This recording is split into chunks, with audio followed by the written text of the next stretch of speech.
இந்த YouTube channel வளர்ச்சிக்கு உதவி புரியும் கடவுளுக்கும் பிரபஞ்ச பேராற்றலுக்கும் என் மனமார்ந்த நன்றிகள். வணக்கம். நான் உங்கள் பாலன். நம்மில் பலர் மேனிஃபெஸ்டேஷன் பற்றி கேள்விப்பட்டிருக்கிறோம். நாம் இதை வேண்டும், நாம் அதை பெற வேண்டும் என்று நினைத்தால் அது நமக்கு கிடைக்கும் என்று நம்புகிறோம். ஆனால் உண்மையில் என்ன நடக்கிறது தெரியுமா?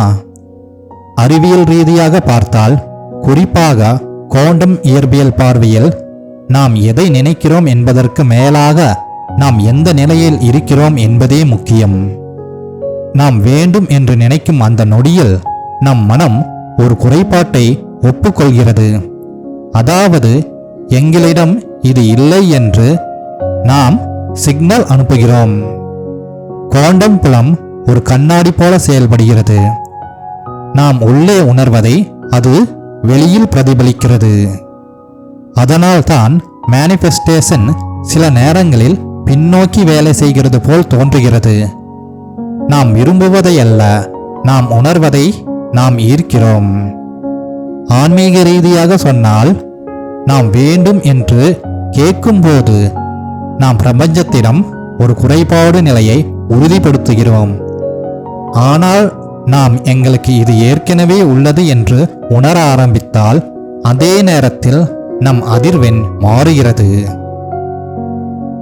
இப்போது ஒரு முக்கியமான உண்மையை பார்க்கலாம். நமது எண்ணங்கள் நமது வாழ்க்கையை உருவாக்கவில்லை. நம் அடையாளம்தான் நம் வாழ்க்கையை உருவாக்குகிறது. அறிவியல் ரீதியாக நம் மூளை ஒரு பேட்டர்ன் மிஷின். நாம் எப்படி பார்க்கிறோமோ அதற்கேற்ற தகவல்களையும் வாய்ப்புகளையும் அது தேர்ந்தெடுக்கிறது. இதையே ரெட்டிகுலர் ஆக்டிவேட்டிங் சிஸ்டம் என்று சொல்வார்கள். உதாரணம், நாம் வெற்றி பெற முடியாது என்று நினைத்தால் நம் மூளை அந்த நம்பிக்கையை நிரூபிக்கும் ஆதாரங்களை தேடும். ஆனால் நாம் நம் அடையாளத்தை மாற்றினால், நாம் வெற்றி பெற்றவர்கள் என உணர ஆரம்பித்தால், உடனே நம் முடிவுகள், நம் செயல்கள், நம் வாழ்க்கையெல்லாம் மாற ஆரம்பிக்கும். ஆன்மீக பார்வையில் நாம் யாரென்று நாம் நம்புகிறோமோ அதே வடிவத்தில் பிரபஞ்சம் நம்மை அனுபவிக்க விடுகிறது. நாம் தேடுபவர்கள் என்ற அடையாளத்தில் இருந்தால் நாம் எப்போதும் தேடிக்கொண்டே இருப்போம். ஆனால் நாம் உருவாக்குபவர்கள் என்ற அடையாளத்தை எடுத்துக்கொண்டால் நாம் நம் நிஜத்தை உருவாக்க ஆரம்பிக்கிறோம். குவாண்டம் அறிவியலில் ஒரு ஆழமான கொள்கை இருக்கிறது. அதுதான் சூப்பர் பொசிஷன் பிரின்சிபிள். இந்த கொள்கை என்ன சொல்கிறது என்றால், ஒரு துகள் ஒரே நேரத்தில் பல நிலைகளில் இருக்க முடியும். அதாவது, நாம் ஒரு விஷயத்தை கவனிக்கும் வரை அது இதுவாகவும் அதுவாகவும் இருக்க முடியும். இதை அப்சர்வர் எஃபெக்ட் என்பார்கள். நாம் கவனிக்கும் தருணத்தில்தான் அந்த முடிவற்ற சாத்தியங்களில் இருந்து ஒரு நிஜம் உருவாகிறது. ஆன்மீக பார்வையில் பார்த்தால் நம் வாழ்க்கையும் இதே மாதிரிதான் உள்ளது. நாம் ஒரே ஒரு வாழ்க்கை பாதையில் இல்லை. நாம் பல சாத்தியங்களின் நடுவில் இருக்கிறோம். நாம் ஏழையாகவும் வளமானவர்களாகவும் இருக்க முடியும். நாம் பயந்தவர்களாகவும் தைரியசாலிகளாகவும் இருக்க முடியும். இந்த எல்லா சாத்தியங்களும் ஏற்கனவே நம்முள் இருக்கிறது. ஆனால் நாம் எதை கவனிக்கிறோமோ அதையே நாம் நிஜமாக மாற்றுகிறோம். இப்போது ஒரு முக்கியமான உண்மையை பார்ப்போம். பலர் ஆன்மீகத்தை தவறாக புரிந்து கொள்கிறார்கள். நம்மில் பல மனிதர்கள் நாம் எப்போதும் பாசிட்டிவாக இருக்க வேண்டும், நமக்கு நெகட்டிவ் உணர்வுகள் இருக்கக்கூடாது என்று நினைக்கிறார்கள். இதையே ஸ்பிரிச்சுவல் பைபாசிங் என்று சொல்வார்கள். அதாவது, உண்மையான உணர்வுகளை தவிர்த்து பொய்யான பாசிட்டிவிட்டியை அணிவது. அறிவியல் ரீதியாக பார்த்தால் நம் உடலில் உணர்வுகள் ஆற்றல் மாதிரி சேமிக்கப்படுகின்றன. நாம் அதை ஒடுக்கினால் அது கவலையாகவும் மன அழுத்தமாகவும் வெளிப்படும். அதனால்தான் எமோஷனல் ஃப்ரீக்வன்சி முக்கியம். எமோஷனல் ஃப்ரீக்வன்சி என்றால் நம் உணர்வுகளை புரிந்து கொண்டு அதை அனுபவித்து அதை மெதுவாக விடுவது. இதை ஆன்மீக பார்வையில் பார்த்தால் நம் உணர்வுகளை தடுக்க வேண்டியதில்லை, அதை கவனிக்க வேண்டும். கோபம் வந்தால் அதை கவனிப்போம், பயம் வந்தால் அதை ஏற்றுக்கொள்வோம், துக்கம் வந்தால் அதை அனுபவிப்போம். ஏனென்றால் நாம் உணர்வுகளை எதிர்க்கும் போது அது நீண்ட நேரம் தங்கும். நாம் அதை ஏற்றுக்கொண்டால் அது மெதுவாக கரைந்துவிடும். குவாண்டம் உண்மை என்ன சொல்கிறது தெரியுமா? நம் வாழ்க்கையில் எல்லா சாத்தியங்களும் இருக்கிறது. நம் கவனம் எந்த உணர்வுடன் இணைகிறதோ அதுதான் நிஜமாகிறது. மேனிஃபெஸ்டேஷன் என்பது வெறும் எண்ணங்கள் அல்ல, அது நம் கவனம், நம் உணர்வுகள், நம் உள்ளார்ந்த நிலை. நாம் உண்மையாக என்ன உணர்கிறோமோ அதையே நாம் உருவாக்குகிறோம். நாம் பொதுவாக என்ன நம்புகிறோம்? நேரம் எடுத்தால்தான் மாற்றம் வரும், மெதுவான வளர்ச்சிதான் இயல்பு. ஆனால் குவாண்டம் அறிவியல் வேறொரு உண்மையை சொல்கிறது. அது என்னவென்றால், மாற்றம் எப்போதும் நேர்கோட்டில் நடக்காது. இந்த சமன்பாடு காட்டுவது என்னவென்றால், ஆற்றல் தொடர்ச்சியாக அல்ல, அது ஒரு சிறு குவாண்டம் ஜம்பாக மாறுகிறது. அதாவது ஒரு எலக்ட்ரான் மெதுவாக நகராது, ஒரே நேரத்தில் ஒரு நிலைமையிலிருந்து மற்றொரு நிலைக்கு திடீரென தாவுகிறது. இதையே குவாண்டம் லீப் என்று சொல்வார்கள்.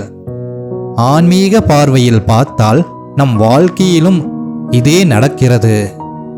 நாம் பல வருடங்களாக முயற்சி செய்தாலும் மாற்றம் தெரியாமல் இருக்கலாம். ஆனால் ஒரு நாள் எல்லாம் திடீரென மாறிவிடும். அது மேஜிக் அல்ல, அது குவாண்டம் அலைன்மெண்ட். நாம் உள்ளே மாறும் அந்த நொடியில் நம் வெளி உலகமும் திடீரென மாற்றம் அடையும். அதனால் ஒரு முக்கியமான உண்மை என்னவென்றால், நேரம் மாற்றத்தை உருவாக்காது, நம் நிலைதான் மாற்றத்தை உருவாக்கும். இப்போது ஒரு ஆழமான ஆன்மீக உண்மையை பார்ப்போம். நாம் அனைவரும் ஒரு அடையாளம் கொண்டு வாழ்கிறோம். நாம் இப்படிப்பட்டவர்கள், நம் வாழ்க்கை இப்படிதான், எங்களுக்கு இதுதான் சாத்தியம். இந்த அடையாளங்களே நம்மை கட்டுப்படுத்துகிறது. அறிவியல் ரீதியாக இதை பார்த்தால், நம் மூளை பழைய அனுபவங்களை அடிப்படையாக கொண்டு ஒரு ஃபிக்ஸ்டு பேட்டர்ன் உருவாக்குகிறது. அதனால் நாம் புதிய சாத்தியங்களை காண முடியாமல் போகிறது. நாம் யாரோ ஒருவராக இருப்பதால் நாம் எல்லாவற்றையும் அனுபவிக்க முடியவில்லை. ஆனால் நாம் நம் பழைய அடையாளங்களை விடுவித்தால், நாம் யார் என்ற கேள்வியுடன் அமைதியாக இருந்தால், அந்த தருணத்தில் எல்லா சாத்தியங்களும் திறக்கப்படும். இதுதான் பிகமிங் நோபடி என்ற உண்மை தத்துவமாகும். இது நம் மதிப்பு இல்லாத நிலை அல்ல, நம் எல்லைகளை உடைக்கும் நிலை. மேனிஃபெஸ்டேஷன் என்பது நேரம் பற்றியது அல்ல, அது நம் நிலை பற்றியது. நாம் பழைய அடையாளத்தில் இருந்தால் நாம் பழைய வாழ்க்கையே அனுபவிப்போம். ஆனால் நாம் நம் அடையாளத்தை விடுவித்தால், நம் உள்ளார்ந்த நிலையை மாற்றினால், நம் வாழ்க்கையில் குவாண்டம் லீப் நடக்கும். நாம் யாராக இருக்கிறோமோ அதையே நாம் அனுபவிக்கிறோம். நாம் யாரும் இல்லாதவராக மாறினால் நாம் எல்லாவற்றையும் அடைவோம். நாம் பொதுவாக என்ன நினைக்கிறோம்? நாம் அதிகமாக நினைத்தால், நாம் அதிகமாக பேசினால் அனைத்தையும் உருவாக்க முடியும் என்று நம்புகிறோம். ஆனால் குவாண்டம் மற்றும் நரம்பியல் அறிவியல் சொல்லும் ஒரு ஆழமான உண்மை என்னவென்றால், அமைதியில்தான் மிகப்பெரிய சக்தி இருக்கிறது. அறிவியல் ரீதியாக நம் மூளை தொடர்ந்து நாய்ஸ் நிலையில் இருந்தால் அது கோஹரண்ட் சிக்னலை அனுப்ப முடியாது. ஆனால் மனம் அமைதியாக இருக்கும்போது மூளை அலைகள் ஒத்திசைவாக ஆகிறது.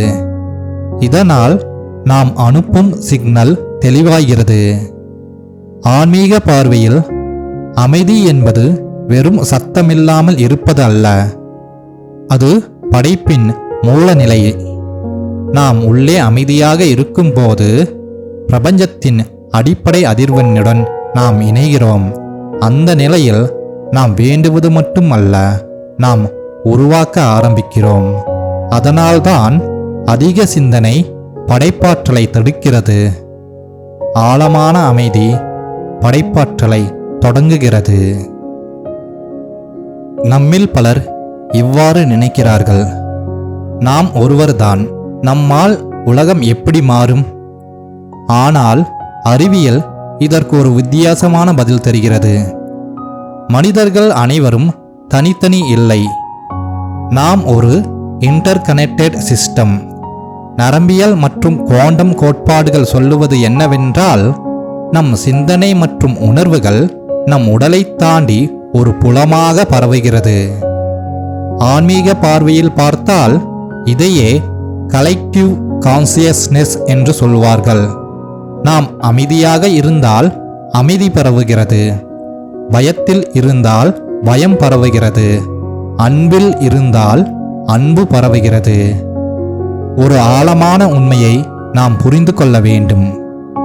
நாம் நம் வாழ்க்கையை மட்டும் உருவாக்கவில்லை, இந்த உலகத்தின் உணர்வையும் பாதிக்கிறோம்.